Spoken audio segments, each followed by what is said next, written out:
সম্পদ এবং দারিদ্র্য কি ভাগ্য দ্বারা নির্ধারিত হয়? একজন ব্যক্তি কি জন্মগতভাবে দারিদ্র, নাকি তার চিন্তাভাবনা এবং সিদ্ধান্ত তাকে দারিদ্র রাখে? প্রায়শই মানুষ তাদের দারিদ্র্যের জন্য ঈশ্বর এবং তাদের ভাগ্যকে দোষারোপ করে, কিন্তু এটা কি সত্য? সত্যি কি ভাগ্য সবকিছু নির্ধারণ করে? যদি আপনিও এটা বিশ্বাস করেন, তাহলে এই ভিডিওটি আপনার চিন্তাভাবনা সম্পূর্ণরূপে বদলে দেবে। আমি আপনাদের এমন 5টি গোপন কথা বলতে যাচ্ছি, যদি আপনারা সেগুলো বুঝতে পারেন এবং আপনাদের জীবনে বাস্তবায়ন করতে পারেন, তাহলে আগামী 6 মাসের মধ্যে আপনার জীবন সম্পূর্ণরূপে বদলে যাবে। আমি আপনাকে গ্যারান্টি দিচ্ছি যে এই ভিডিওটি দেখার পর আপনি কখনোই ঈশ্বর বা ভাগ্যকে দোষ দেবেন না, বরং আপনি আপনার নিজের ভাগ্যের মালিক হতে শিখবেন। তাই যদি সত্যিই ধনী হতে চান, তাহলে এই ভিডিওটি শেষ পর্যন্ত দেখুন। বন্ধুরা, আপনি কি আপনার জীবন এবং আপনার ঘর থেকে দারিদ্র্য দূর করতে প্রস্তুত? তাহলে অবশ্যই মন্তব্যে হ্যাঁ লিখুন। বন্ধুরা, এই ছোট্ট গল্পটি খুব মনোযোগ সহকারে শুনবেন। বন্ধুরা, গ্রামের ছোট্ট মাটির ঘরে বসবাসকারী মোহন ছোটবেলা থেকেই দারিদ্র, অসহায় এবং অসহায়ত্বের শিকার ছিলেন। তার মা বাবা খুব কঠোর পরিশ্রম করেছিলেন, কিন্তু ভাগ্য কখনো তাদের সহায় হয়নি। মোহন যখন বড় হলো, তখন সেও শ্রমিক হিসেবে কাজ করে তার পরিবারের ভরণ পোষণের চেষ্টা করলো, কিন্তু সে যতই কাজ করুক না কেন, বাড়িতে কখনো কোনো সমৃদ্ধি ছিল না। আর বারবার মোহন ভাবত যে আমার ভাগ্য খারাপ। প্রতিদিন যখন সে মাঠে কাজ করে বা কারো বাড়িতে কাজ করে ফিরে আসতো, তখন তার চোখে শুধু একটাই প্রশ্ন থাকতো, আমি এত গরিব কেন? সে প্রতিদিন নিজেকে অভিশাপ দিত এবং বলতো, ঈশ্বর আমাকে এত দারিদ্র কেন দিলেন? রাতে যখন সে তার ছেঁড়া পুরনো বিছানায় শুয়ে থাকতো, তখন সে কেবল তার দুর্ভাগ্য দেখতে পেত। তার অবস্থা দেখে গ্রামের কিছু লোক তাকে নিয়ে মজা করত, আবার কেউ কেউ তাকে সান্ত্বনা দেওয়ার চেষ্টা করত। কিন্তু মোহনের মনে সবসময় এই প্রশ্নটি থেকেই যেত যে তার ভাগ্যে কি কেবল দারিদ্র লেখা ছিল? তারপর মোহনের সাথে এমন কিছু ঘটনা ঘটে যা মোহন কল্পনাও করেনি। মোহন তার কাজ শেষ করে বাড়ি ফিরছিল। পথে গ্রামের এক বৃদ্ধের সাথে তার দেখা হলো। তিনি মোহনকে বললেন, ছেলে, তুমি যদি তোমার জীবনের সমস্যার সমাধান চাও, তাহলে জলপ্রপাতের কাছে জঙ্গলে একজন মহাত্মা বাস করেন। তিনি খুবই জ্ঞানী এবং তিনি অনেক মানুষের জীবন বদলে দিয়েছেন। তুমি তার কাছ থেকে সমাধান পেতে পারো। মোহনের মনে আশার আলো জেগে উঠল। সে ভাবছিল হয়তো মহাত্মাজি তাকে তার দারিদ্র্যের কারণ বলবেন এবং এর কিছু সমাধানও দেবে। পরের দিনই সে আর দেরি না করে বনের দিকে রওনা দিল। বনটি ছিল ঘন এবং রহস্যময়। পথে সে ভয় পাচ্ছিল, কিন্তু তার পরিস্থিতির উন্নতির আকাঙ্ক্ষা তাকে এগিয়ে যাওয়ার শক্তি দিয়েছিল। কয়েক ঘন্টা ভ্রমণের পর সে জলপ্রপাতের কাছে পৌঁছল। সেখানে একটি গাছের নিচে একজন বৃদ্ধ মহাত্মা ধ্যানে মগ্ন ছিলেন। মোহন ভয়ে ভয়ে বললেন, মহাত্মা, প্রণাম নেবে। মহাত্মা চোখ খুললেন এবং মিষ্টি কণ্ঠে বললেন, এসো ছেলে, বসো। সমস্যাটা কি তা বলো। মোহনের চোখে জল এসে গেল। সে কাঁদতে কাঁদতে বলল, মহাত্মাজি, আমি খুব গরিব। আমি কখনোই ভালো জীবনযাপন করিনি। অসহায়তা এবং অসহায়ত্ব ছোটবেলা থেকেই আমার সাথে আছে। আমি কি পাপ করেছিলাম যে আমার ভাগ্য এমন? আমি কি কখনো ধনী হতে পারবো না? মহাত্মা হেসে বললেন, পুত্র, তোমার সমস্যার সমাধান তোমার মধ্যেই নিহিত। দারিদ্র ভাগ্যের খেলা নয়, বরং চিন্তা ভাবনা এবং কর্মের ফলাফল। আমি তোমাকে জীবন সম্পর্কে 5টি জিনিস বলব। যদি তুমি সেগুলো সঠিকভাবে বুঝতে এবং গ্রহণ করতে পারো, তাহলে আগামী 6 মাসের মধ্যে তোমার জীবন বদলে যাবে। মোহন বলল, ঠিক আছে মহাত্মাজি, আমি প্রস্তুত। মহাত্মাজি বললেন, ঠিক আছে, আমার কথা মনোযোগ দিয়ে শোনো। প্রথম কাজ হলো দারিদ্র থেকে বেরিয়ে আসার প্রথম পদক্ষেপ। তোমার চিন্তা ভাবনার বদলাতে হবে।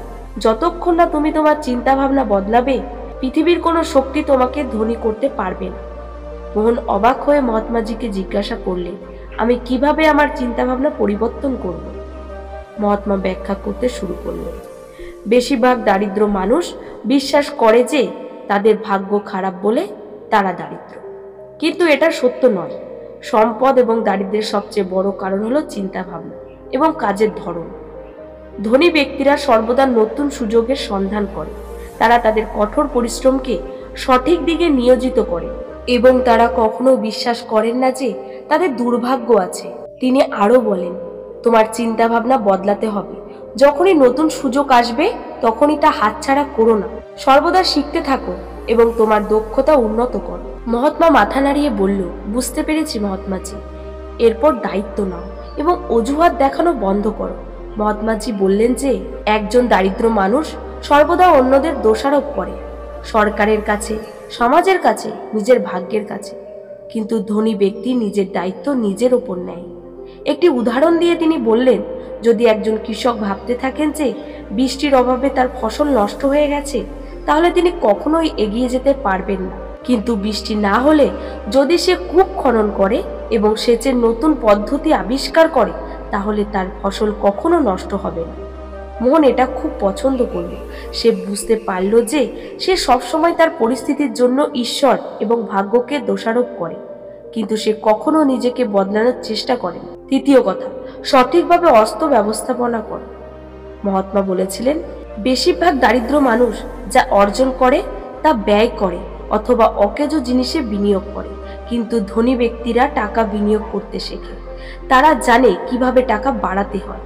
তিনি ব্যাখ্যা করলেন, যদি তুমি অল্প পরিমাণ টাকা সঞ্চয় করতে শেখো এবং সঠিক জায়গায় বিনিয়োগ করো, তাহলে ধীরে ধীরে তোমার সম্পদ বাড়তে শুরু করবে। কঠোর পরিশ্রমের সাথে জ্ঞানও আনতে হবে। মোহন প্রতিশ্রুতি দিল যে এখন সে তার টাকা সঠিকভাবে ব্যবহার করবে। চতুর্থ, নতুন জিনিস শিখুন। মহাত্মা বলেছিলেন যে দারিদ্র মানুষ একই কাজ করে যা সে সব সময় করে আসছে, কিন্তু ধনী ব্যক্তি সর্বদা নতুন জিনিস শেখেন। তিনি উদাহরণ দিয়েছিলেন যে যদি একজন শ্রমিক শ্রমের কাজ করতে থাকে এবং নতুন কিছু না শেখে, তাহলে সে সর্বদা একজন শ্রমিকই থাকবে। কিন্তু যদি সে নতুন দক্ষতা শেখে, তাহলে তার আয় বহুগুণ বেড়ে যেতে পারে। মোহন সিদ্ধান্ত নিল যে সে নতুন জিনিস শিখবে এবং তার কাজে উন্নত করবে। পঞ্চম জিনিস এবং সবচেয়ে গুরুত্বপূর্ণ, ধৈর্য এবং শৃঙ্খলা বজায় রাখুন। মহাত্মা শেষ কথাটা বললেন, ধনী হওয়ার জন্য ধৈর্য এবং শৃঙ্খলা খুবই গুরুত্বপূর্ণ। রাতারাতি সাফল্য আসে না, বরং অবিরাম প্রচেষ্টার মাধ্যমেই সাফল্য আসে। তিনি মোহনকে প্রতিদিন কিছু সময় তার দক্ষতা উন্নত করার জন্য ব্যয় করার এবং তার লক্ষ্য থেকে কখনো বিচ্যুত না হওয়ার পরামর্শ দেন। মহাত্মার কথা শোনার পর মোহন প্রতিজ্ঞা করলেন যে তিনি চিন্তাভাবনা পরিবর্তন করবেন। সে কঠোর পরিশ্রম করবে এবং তার অর্থ বুদ্ধিমানের সাথে ব্যবহার করবে। সে তার গ্রামে একটি ছোট্ট ব্যবসা শুরু করে। নতুন দক্ষতা শিখেছি এবং আমার দায়িত্বগুলি বুঝতে পেরেছি। 6 মাস পর তার অবস্থা আগের চেয়ে অনেক ভালো ছিল। এখন তার নিজস্ব দোকান ছিল, লোকেরা তাকে সম্মান করতে শুরু করেছিল এবং দারিদ্রতা ধীরে ধীরে অদৃশ্য হয়ে যাচ্ছিল। মোহন এখন বুঝতে পেরেছিল যে দারিদ্রতা কখনো অভিশাপ নয়, বরং চিন্তাভাবনার ফল। তুমি যদি তোমার চিন্তাভাবনা পরিবর্তন করো, তোমার ভাগ্যও পরিবর্তিত হবে।